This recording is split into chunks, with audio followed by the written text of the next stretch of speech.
아들을 혼내야 될 필요가 있을 때가 있어요. 아들을 혼내야 될 때가 있어요. 그런데 늘 혼내지는 마세요.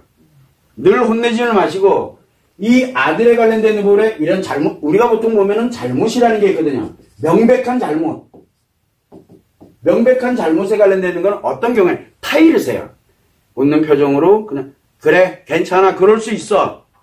그러나 다음부터는 이렇게 하지 않도록 노력하고 하면서 이렇게 처음에는 주의 형태에서 타이르는 거예요. 그때도 똑같이 적용을 하면 돼요. 그런데 반복이 돼요. 반복이. 그러면 이 잘못이 타이르고 그 다음에 웃으면서도 얼마인지 이렇게 쭉 하고 있는데 이게 계속 반복되면서 이게 어느 정도 반복이 되잖아요. 통상적으로 보면 5에서 10회 정도 이게 반복이 된다라고 딱 생각이 들면 그때는 표정을 어떻게 해야 돼요? 딱 정색. 화는 내지 마세요. 화낼 건 없어요. 정색이라고 있어요. 정색을 하고 여기에 플러스 말은 아주 냉철하게 차가운 말투 있잖아요. 담담하게. 세상에 제일 무서운 말이 뭔지 아세요? 화내는 것보다 그냥 톤 없는 말이에요. 톤. 아래비가 없는 거. 그건 스트레스로 들어가거든요. 근데 톤이 없으면 스트레스는 아니고 그대로 들어오는데 돌아버릴 것 같아요. 이상하게. 그러니까 톤이 없어야 돼. 담담한 말로 정색을 하고 담담한 말로 이게 지금 뭐가 잘못됐는지에 대한 거를 설명을 해줘야 돼요. 설명을. 그렇게 해서 엄하게 혼을 내야 돼요. 엄하게. 이게 엄하다는 거예요. 이걸 엄하다고 표현해요. 엄하다 그래가지고 좁혀는 게 엄한 게 아니고요. 화내고 짜증내고 욕하는 게 엄한 게 아니에요. 엄하다는 얘기는 정색을 하고 말을 아주 담담하게 하는데 뭐를 하냐. 잘못을 정확하게 지적을 하는 거예요. 무엇이 잘못됐는지를. 그리고 난 다음에 반드시 또 후속 조치가 있어요. 이걸 딱 끝내고 난 다음에 뭐를 해야 됩니까? 다시 웃는 표정과 부드러운 말로 기분 전환을 시켜줘야 돼요. 그러면 요게 그대로 들어갑니다.